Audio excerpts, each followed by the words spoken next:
తెలంగాణ ప్రభుత్వం సెప్టెంబర్ 30 కల్లా అర్హులైన రైతులందరికీ రుణమాఫీ చేస్తామని చెప్పింది. అంతేకాకుండా 2,00,000కు పైగా ఉన్న రుణాలను కూడా మాఫీ చేస్తామని పేర్కొంది. అయితే పలు కారణాల వల్ల క్షేత్రస్థాయిలో వేల మంది రైతులకు రుణమాఫీ కాలేదు. దాంతో వారు ఆందోళనలు చేయడం, ప్రతిపక్షాలు గొంతు కలపడంతో సీఎం రేవంత్ సర్కార్ మెట్టు దిగింది. భారీ స్థాయిలో రుణమాఫీ కోసం ప్రణాళిక సిద్ధమవుతోంది. ఈసారి ప్రభుత్వ చర్యలు రైతులకు పెద్ద ఊరటనివ్వనున్నాయి. రీసర్వేలో 2,00,000 వరకు రుణమాఫీకి అనర్హులైన రైతుల వివరాలను సేకరించారు. వారి భూముల వివరాలు, సెల్ఫీ ఫోటోలను కూడా తీసుకొని సమగ్ర లెక్కలు సిద్ధం చేశారు.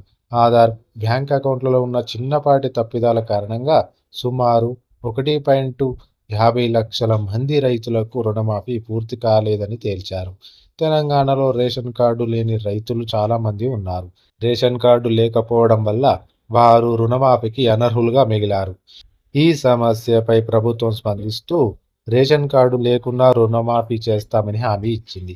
దీంతో తాజా సర్వేలో రేషన్ కార్డు లేని 4,00,000 మంది రైతులు ఉన్నట్లు గుర్తించారు. ప్రస్తుతం వారి రుణాలను కూడా మాఫీ చేసేందుకు ప్రభుత్వం సిద్ధమైంది. అర్హుల వివరాలు ఇలా ఉన్నాయి. అధికారులు అర్హులను ఎంపిక చేసుకునే ప్రక్రియలో ఖచ్చితత్వం పాటించారు.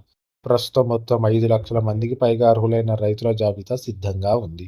ప్రభుత్వం వారి బ్యాంకు ఖాతాలో నిధులు జమ చేయడానికి చర్యలు తీసుకుంటుంది. బ్యాంకర్లు ఇప్పటికే 5,000 కోట్ల నిధులను సిద్ధం చేశారు.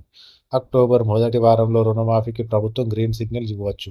లేదా అక్టోబర్ 12న దసరా నాటికి ఇవ్వచ్చు. ఏదో ఒకటి చేసి త్వరగా ఇచ్చేస్తే రైతులకు వడ్డీల భారం తగ్గుతుంది. అయితే 2,00,000కు పైగా రుణం ఉన్న రైతుల సంగతి ఇంకా తేలలేదు. మరి వారికి ఎప్పుడు మాఫీ అవుతుందో చెప్పలేని పరిస్థితి. వారికి వడ్డీ భారం మరింత ఎక్కువగా ఉంటుంది. ఆలస్యం అయ్యే కొద్దీ అదంతా ప్రభుత్వం చెల్లించాల్సి వస్తుంది కాబట్టి ఆ భారం ప్రభుత్వంపై పడుతుంది.